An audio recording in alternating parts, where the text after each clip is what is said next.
Hello there. It is great to have you here.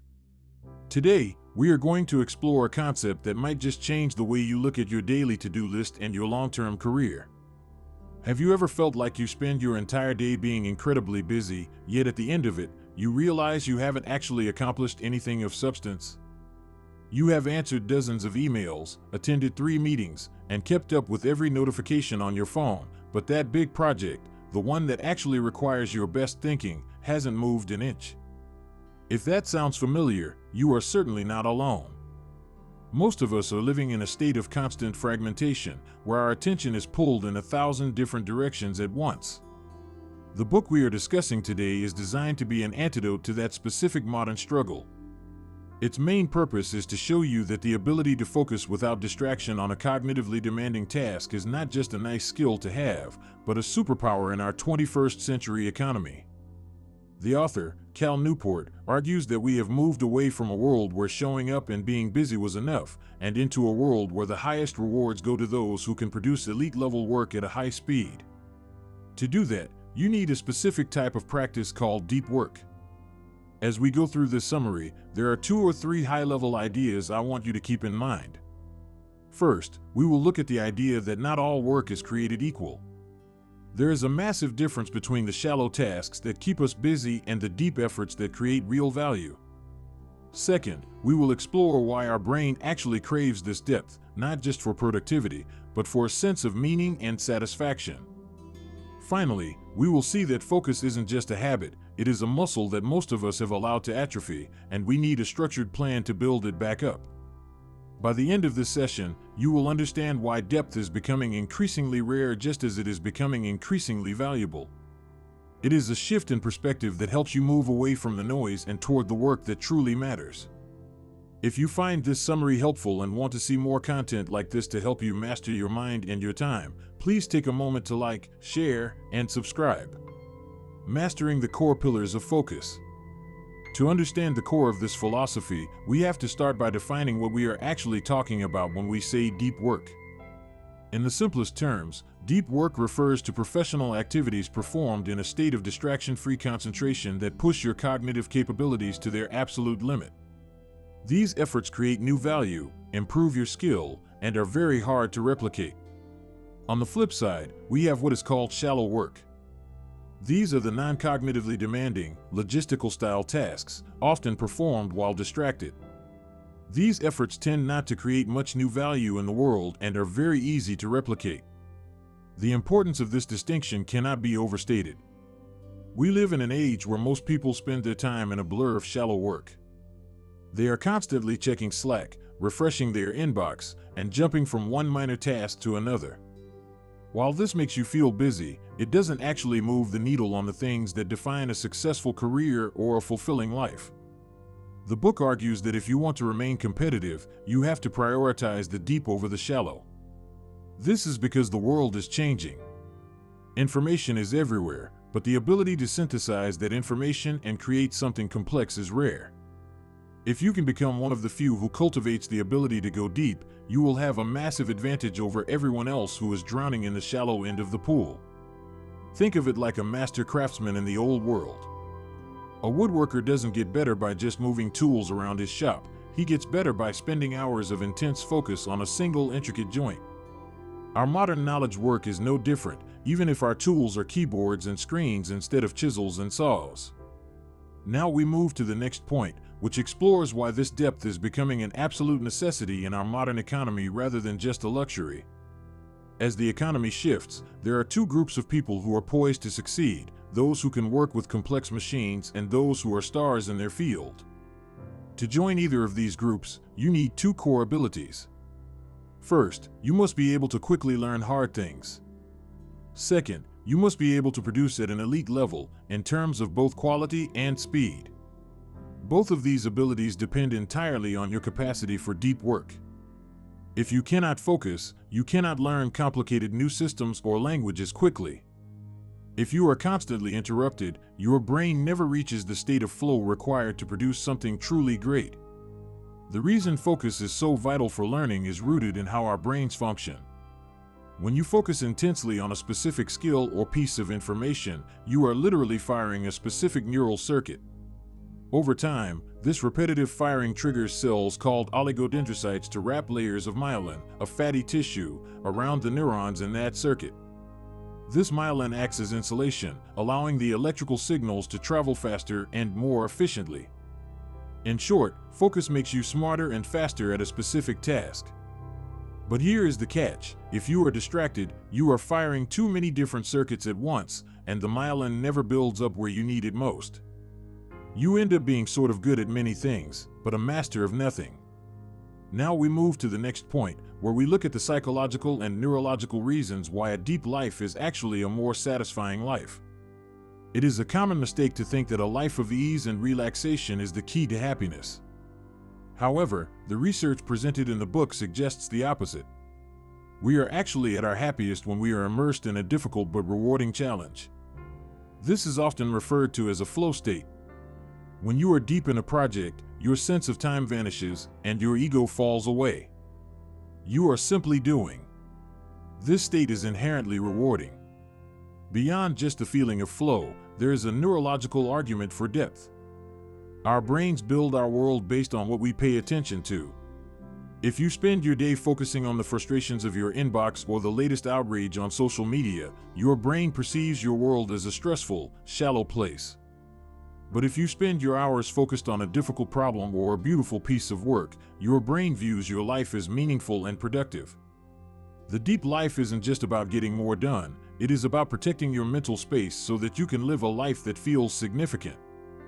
By choosing what we focus on, we are quite literally choosing the quality of our existence.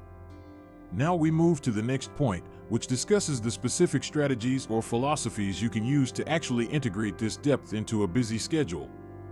Knowing that deep work is valuable is one thing, but actually doing it is another.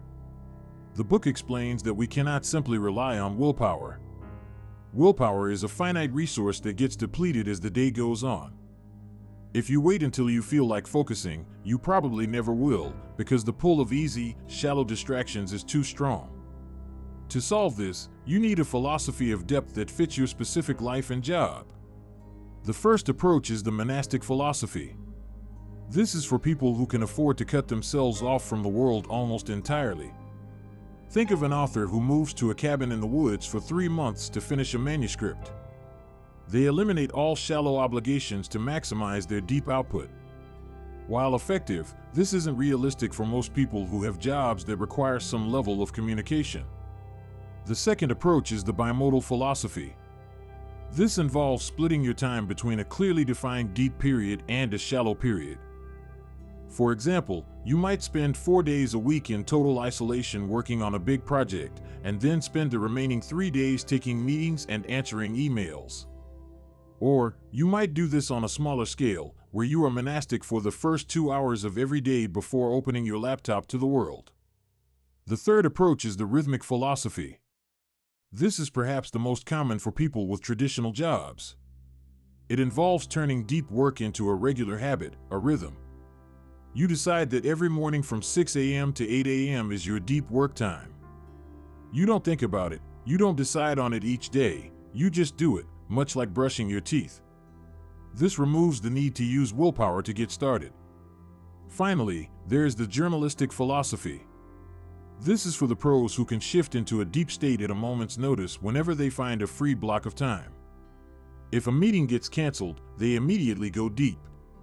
This is the hardest to master because it requires the ability to switch your brain's mode very quickly, which takes years of practice. Now we move to the next point, which addresses the necessity of creating rituals to support these periods of focus. Once you have chosen a philosophy, you need to ritualize the process.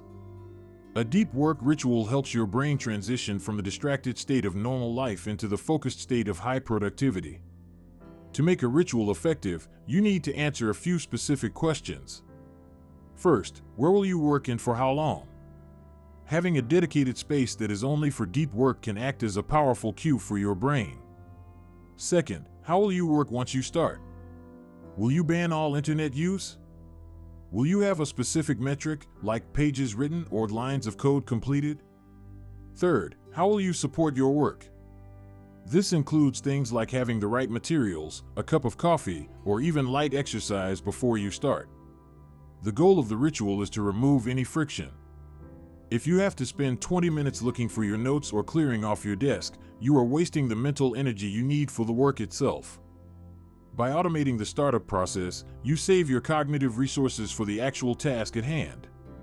Now we move to the next point, where we talk about an often overlooked part of the deep work equation, the importance of downtime and embracing boredom. One of the most surprising arguments in the book is that to be better at focusing, you have to get better at being bored. Most of us have trained our brains to expect a hit of dopamine the second we feel a hint of boredom.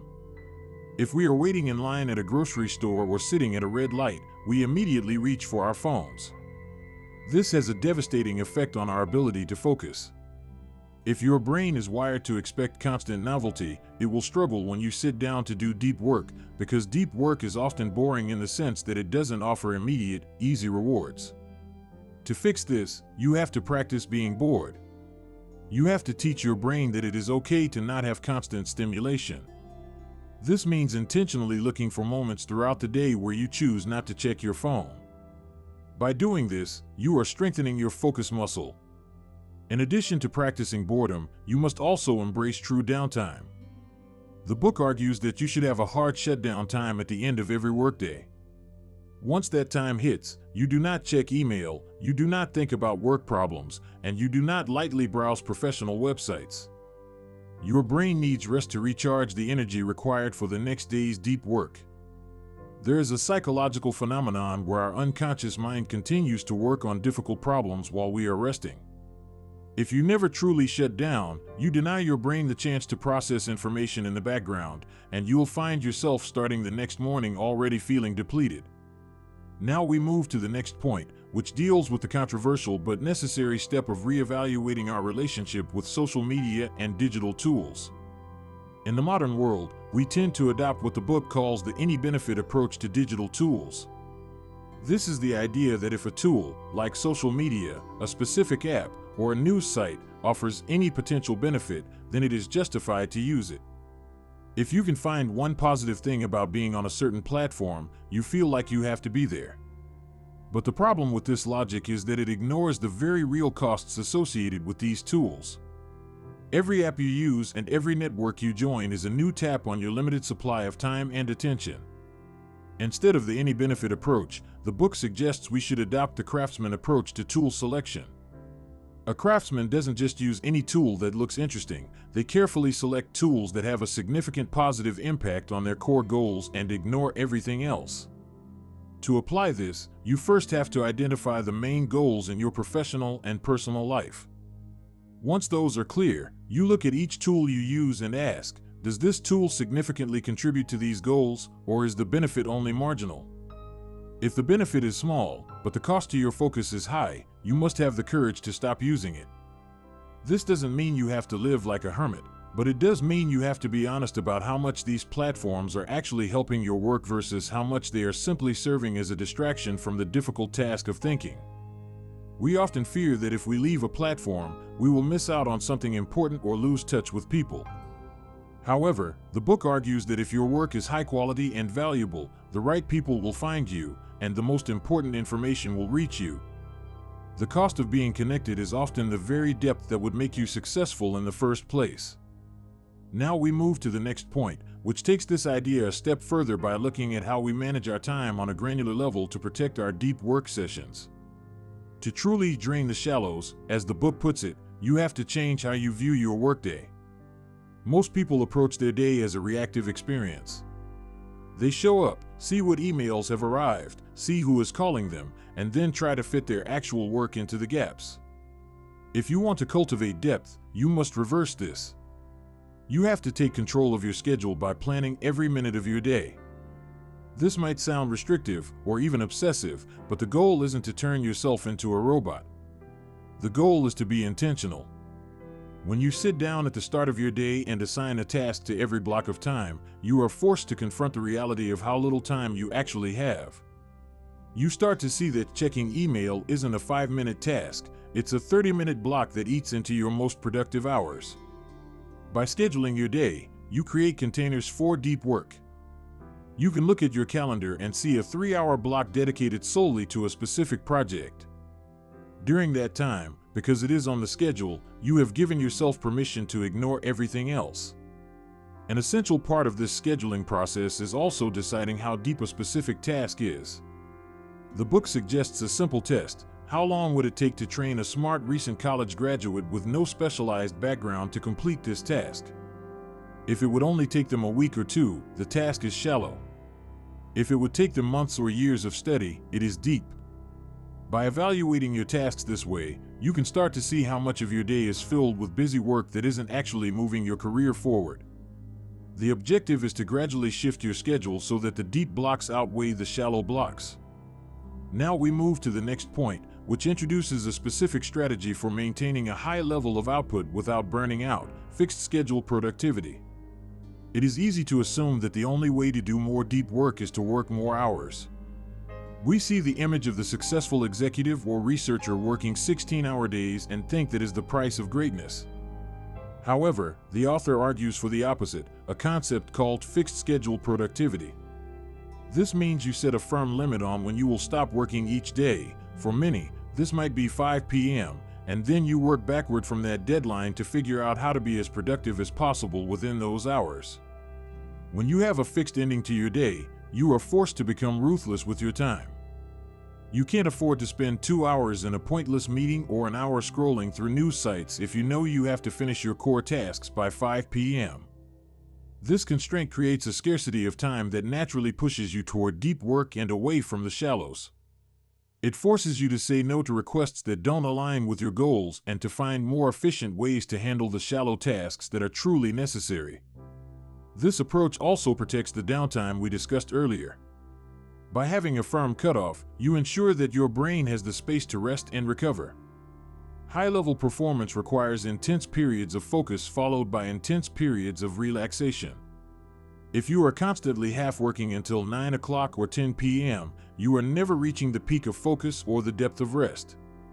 Fixed schedule productivity allows you to be a star during work hours while maintaining a healthy, meaningful life outside of work.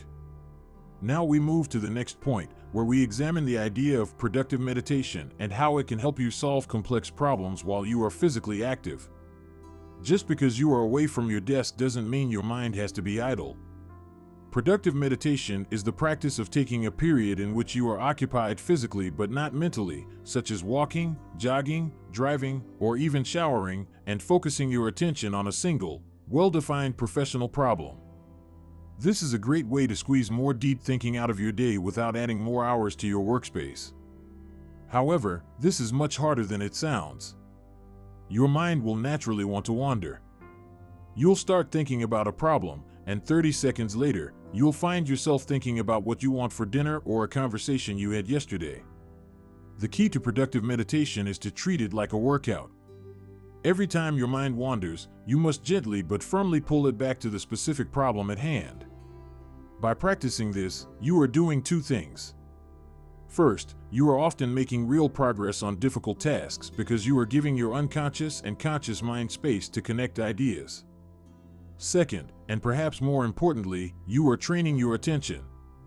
You are learning how to stay focused on one thing for an extended period, even when there are no external tools or screens to keep you engaged.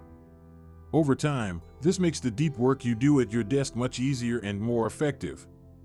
Now we move to the next point, which discusses the 4 disciplines of execution and how they can be applied to the goal of working deeply. Many people fail at deep work because they treat it like a vague New Year's resolution. They say, "I want to focus more," but they don't have a system to make it happen.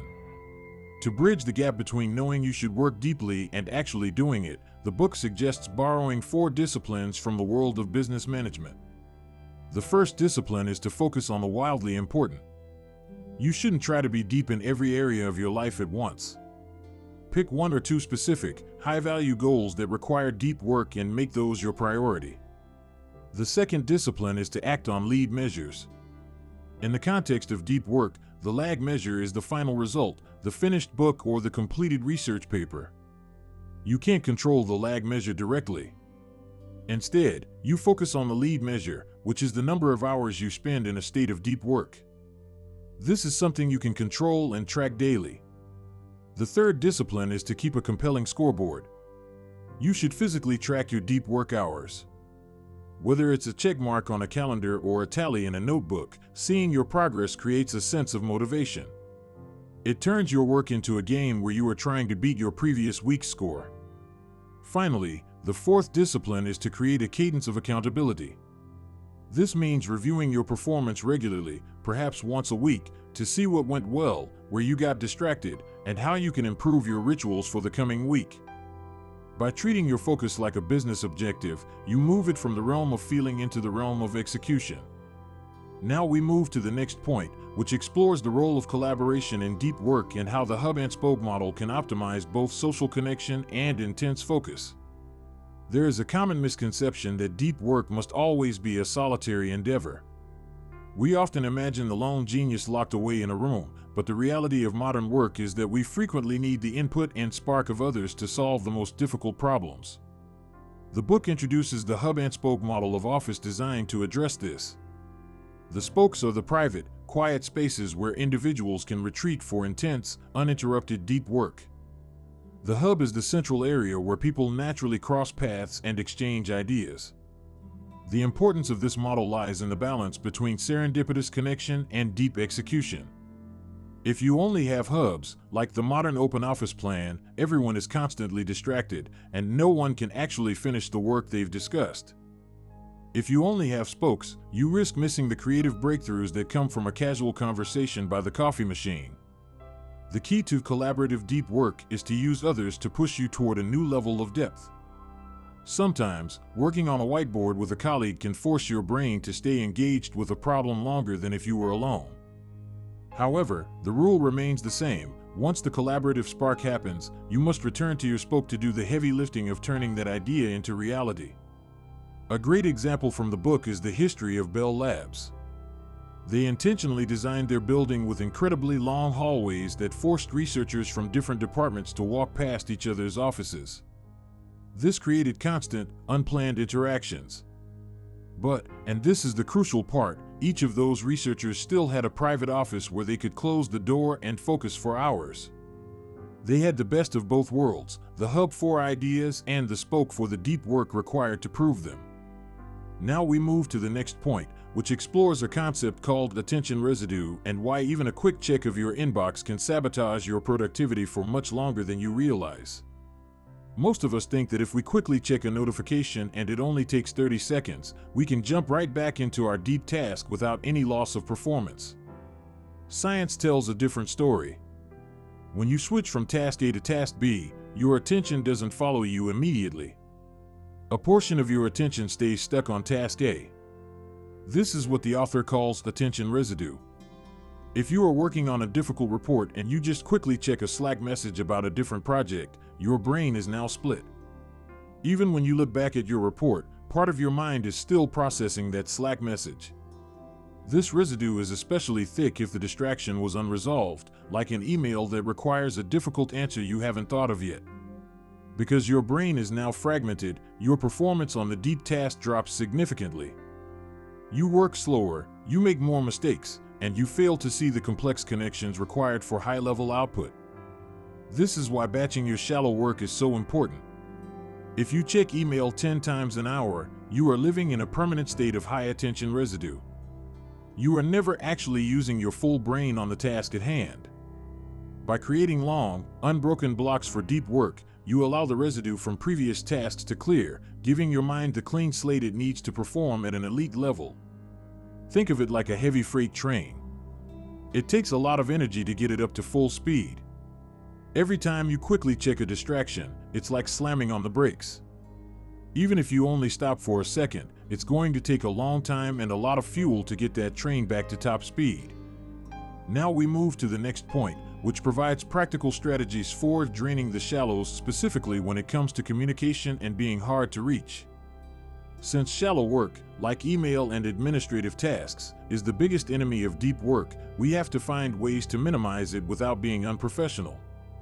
The book suggests a few radical but effective strategies for managing communication. The first is to make people work harder to contact you. This can be done by using sender filters. Instead of a generic contact form, you might have a note that says, "I only respond to inquiries that are clear, concise, and offer a specific proposal." This filters out the low-value noise that often clutters our digital lives. Another strategy is to use process-oriented emails. Most of our back-and-forth communication is incredibly inefficient. We send messages like "let's grab coffee to discuss this," which leads to 6 more emails about where, when, and what. A process-oriented email would say, "I would like to discuss this project. Here are 3 specific times next Tuesday that work for me. If any of those work for you, please send a calendar invite. If not, let me know and I will find more times." This approach requires more thinking up front, but it completely eliminates the shallow ping-pong of messages that creates constant attention residue. Finally, the book suggests the rule of non-response. This is the idea that you are not obligated to respond to every message you receive. If an email is vague, doesn't align with your goals, or doesn't actually require a response, you can simply ignore it. In our hyper-connected world, this feels rude, but it is a necessary boundary. If you spent your whole life being polite by responding to every random inquiry, you would never have the time to create anything of lasting value. Your primary obligation is to produce your best work, not to be the most responsive person in someone else's inbox. Now we move to the next point, which discusses the law of the vital few and how it helps us apply the Pareto principle to our digital and professional lives. The Pareto principle, or the 80-20 rule, states that in many situations, 80% of the results come from 20% of the effort. When it comes to your career, this means that a small handful of deep tasks are responsible for the vast majority of your success, while a mountain of shallow tasks, like meetings, social media, and administrative work, contribute very little. The law of the vital few is the practice of identifying that top 20% and ruthlessly prioritizing it. To do this, you have to list your main professional goals. Then, look at every activity you do in a typical week and ask, is this activity in the top 20% that moves me toward these goals? Most people are shocked to find that they spend 80% of their time on activities that only provide 20% of their value. This is a trap. We often focus on the shallow tasks because they are easier and they give us an immediate sense of busyness. But busyness is not productivity. By applying the law of the vital few, you give yourself the intellectual permission to ignore or minimize the 80% of tasks that don't truly matter. It allows you to focus your limited energy where it will have the greatest impact. If you are a writer, your vital few is writing and researching. If you are a coder, it is writing and debugging complex code. Everything else, the networking events, the fancy website updates, the social media presence, is likely part of this trivial mini. When you focus on the deep work that produces the most value, you become so good at what you do that the minor, shallow things tend to take care of themselves. Now we move to the next point, where we look at the concept of grand gestures and how changing your environment can jumpstart a deep work project. Sometimes, the weight of our normal environment is so full of shallow cues that we need a drastic change to break through into a state of focus. This is what the book calls a grand gesture. A grand gesture involves a significant commitment of time, money, or effort to a single deep work task. By making this commitment, you increase the perceived importance of the task in your own mind, which makes it easier to find the necessary willpower to focus. A classic example mentioned in the book is when J.K. Rowling was struggling to finish the final Harry Potter book. She was constantly distracted at home by children and the doorbell. To finish the book, she checked into a suite at a high-end hotel in Edinburgh. The cost and the change of scenery acted as a signal to her brain, this is the time to work. Because she had made a grand gesture, she felt a responsibility to follow through, and she was able to achieve a level of depth that would have been impossible in her everyday environment. You don't have to rent a hotel suite to use this principle. A grand gesture could be as simple as driving to a library in a different city or buying a specialized piece of equipment that you've been putting off. The goal is to jolt your system out of its distraction default mode. When you put skin in the game, your brain pays attention. It turns the deep work from something you should do into something you must do. Now we move to the next point, which summarizes why choosing a deep life is a commitment to a life of quality over a life of convenience.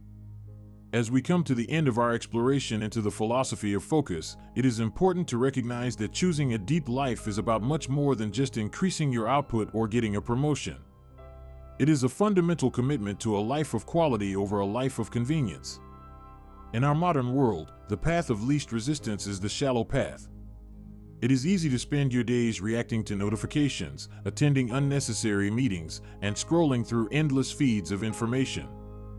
That life is convenient, but as we have discussed, it is often hollow. It leaves you feeling busy but unfulfilled, and it prevents you from ever discovering what your mind is truly capable of when it is pushed to its limits. The deep life, as Cal Newport describes it, is a more difficult path.